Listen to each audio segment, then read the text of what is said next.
बिहार को विशेष राज्य, विशेष पैकेज दीजिए, हम आपके साथ खड़े रहेंगे। बिहार के युवाओं को आप नौकरी दीजिए, खड़े रहेंगे। अग्निवीर खत्म करिए, खड़े रहेंगे। किसानों के अधिकार की बात करिए, खड़े रहेंगे। हम सरकार के विरोधी नहीं है, लेकिन आप किसी भी धर्मों की आजादी को छीनेंगे तो हम उसके खिलाफ रहेंगे, एकदम रहेंगे। इसीलिए हमने वक्फ कब्रिस्तान अधिकार यात्रा की शुरुआत 29 तारीख से हम अररिया, 30 तारीख को किशनगंज, 31 को कटिहार, कोसी सीमांचल होते हुए पटना के गांधी मैदान है।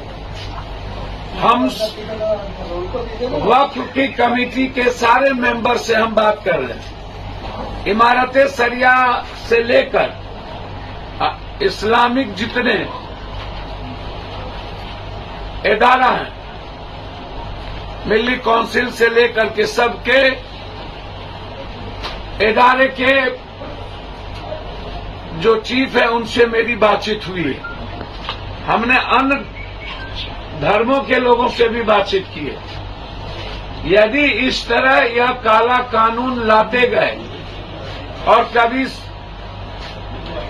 हर धर्मों की आजादी पर और लोगों के जीने की आजादी पर ये हमला करते रहे, अब मरने के बाद भी कब्रिस्तान में जाने के लिए सोचना पड़े मुसलमानों को या किसी को, टैक्स अदानी अंबानी को दे और सारी जमीन अदानी अंबानी को दे दिया जाए, तो ये जो सारी जमीनें अदानी अंबानी को दे दिया जाए, इसके हम खिलाफ हैं।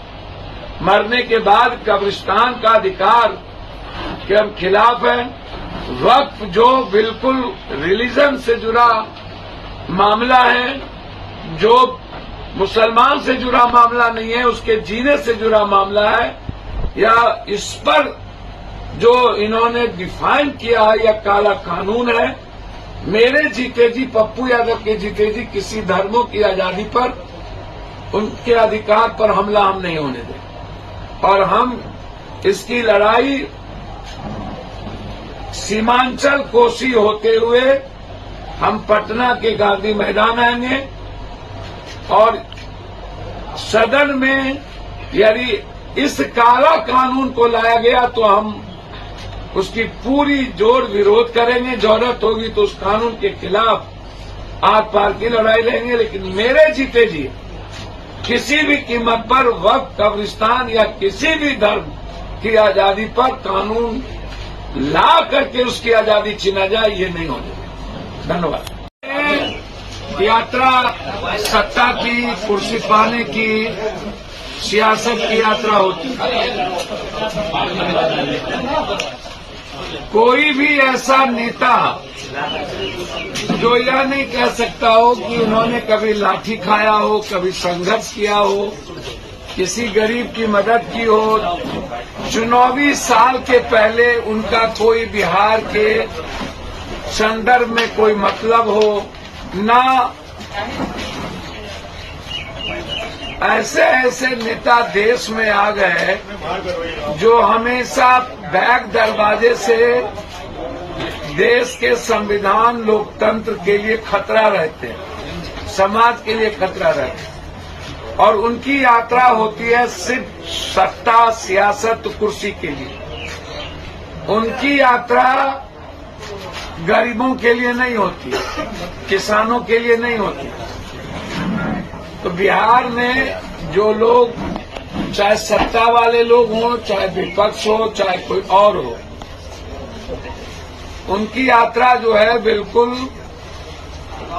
इस बिहार के 14 करोड़ जनता के भावनाओं के खिलाफ है, उसकी आजादी के खिलाफ है, लोकतंत्र, बिहार की संवैधानिक और लोकतांत्रिक मूल्यों के खिलाफ है। उनकी, इन लोगों की यात्रा सिर्फ सत्ता के लिए केंद्रित है। 29 तारीख से जो हमारी यात्रा निकलेगी, देखिए उसमें एक ही बात है। आज मुद्दे तो अनेक हैं, मुद्दे एसटी एससी हक को लेके भी है, ईबीसी हक को लेके भी है, ओबीसी हक को अधिकार आरक्षण को लेके भी है। जिन लोगों ने सब कुछ समाप्त किया है ओबीसी लीडरों ने, चाहे जाति जनगणना का मामला हो, इन अधिकारों को लेकर के। लेकिन मेरा जो सबसे बड़ा मुद्दा आज है, उसी में सब कुछ है। मैं इस देश में चाहता हूं कि कोई भी देश के लोग उठे तो मंदिर में शिव का, कृष्ण का, राम की स्तुति सुने, गुरुद्वारे से गुरबानी सुने, चर्च से जसीस की वो प्रार्थना सुने, लेकिन मस्जिद से भी अजान सुने। लगातार आम आदमी की आजादी पर हमला से होते होते जिस तरीके से लगातार इस हिंदुस्तान में 20 सालों के अंदर, 10 सालों के अंदर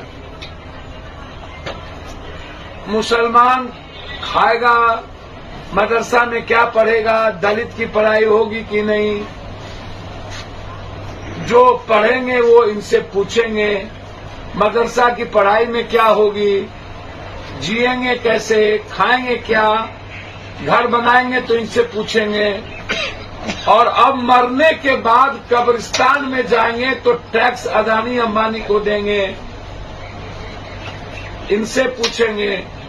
तो क्या आप जीते जी तो मारते रहे जेल में? अभी दिल्ली हाईकोर्ट ने दिल्ली के 4 दंगे में जिनका नाम इन्वॉल्व किया था, उन चारों को बरी कर दिया। तो आप तो धर्मों पर की जो स्वतंत्रता है, किसी भी धर्म उसकी आजादी पर जो हमला है आपके, हम उसके खिलाफ।